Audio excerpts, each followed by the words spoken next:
and desire of my heart. After retiring to rest and sleeping a little while, I awoke, and was led to reflect on God's mercy to me, in giving me, for many years, a willingness to die, and after that, in making me willing to live, that I might do and suffer whatever he called me to here.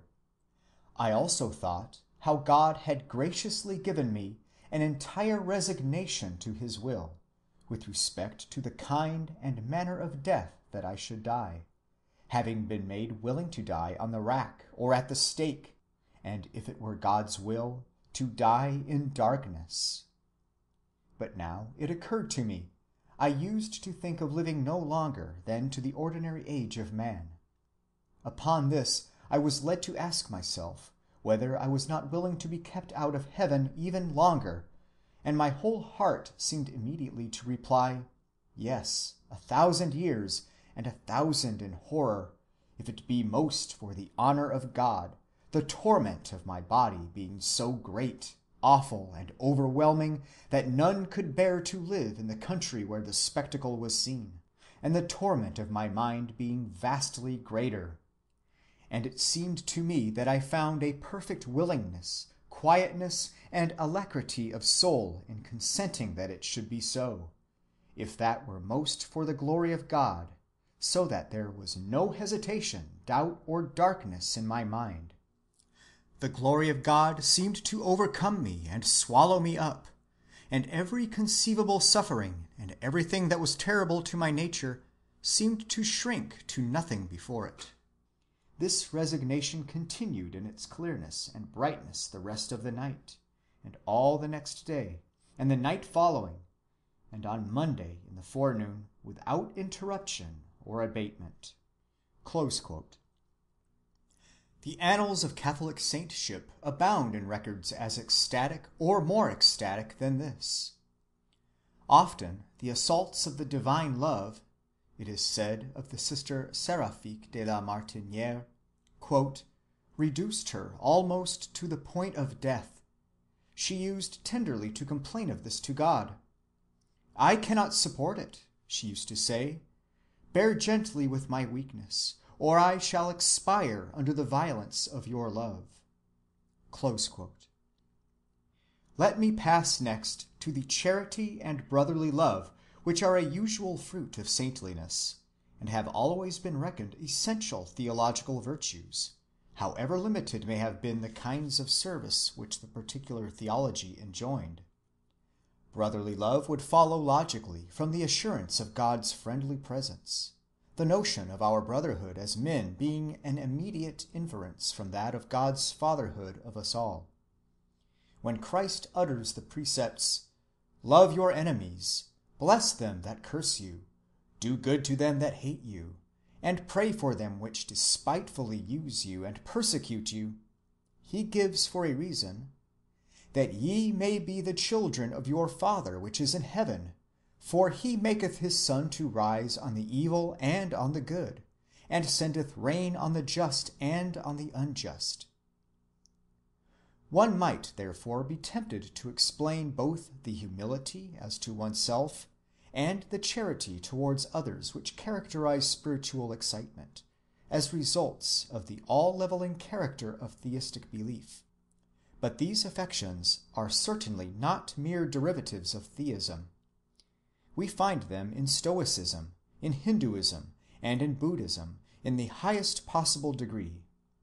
They harmonize with paternal theism beautifully, but they harmonize with all reflection whatever upon the dependence of mankind on general causes, and we must, I think, consider them not subordinate, but coordinate parts of that great complex excitement in the study of which we are engaged.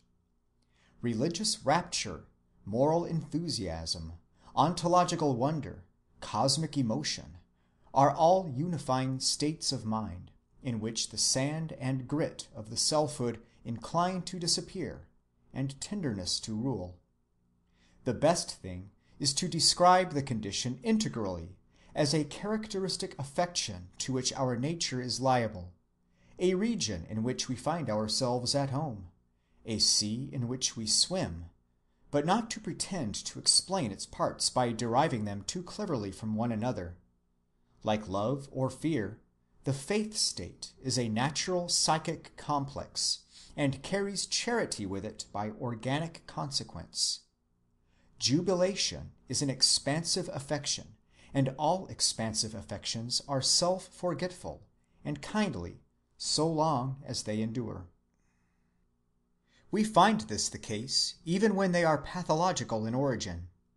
In his instructive work, La tristesse et la joie, M. George Dumas compares together the melancholy and the joyous phase of circular insanity, and shows that, while selfishness characterizes the one, the other is marked by altruistic impulses. No human being so stingy and useless as was Marie in her melancholy period. But the moment the happy period begins, sympathy and kindness become her characteristic sentiments. She displays a universal goodwill, not only of intention, but in act. She becomes solicitous of the health of other patients, interested in getting them out, desirous to procure wool to knit socks for some of them. Never since she has been under my observation have I heard her in a joyous period utter any but charitable opinions." And later, Dr. Dumas says of all such joyous conditions that "unselfish sentiments and tender emotions are the only affective states to be found in them. The subject's mind is closed against envy, hatred, and vindictiveness, and wholly transformed into benevolence, indulgence, and mercy." There is thus an organic affinity between joyousness and tenderness, and their companionship in the saintly life need in no way occasion surprise. Along with the happiness, this increase of tenderness is often noted in narratives of conversion. "I began to work for others." "I had more tender feeling for my family and friends."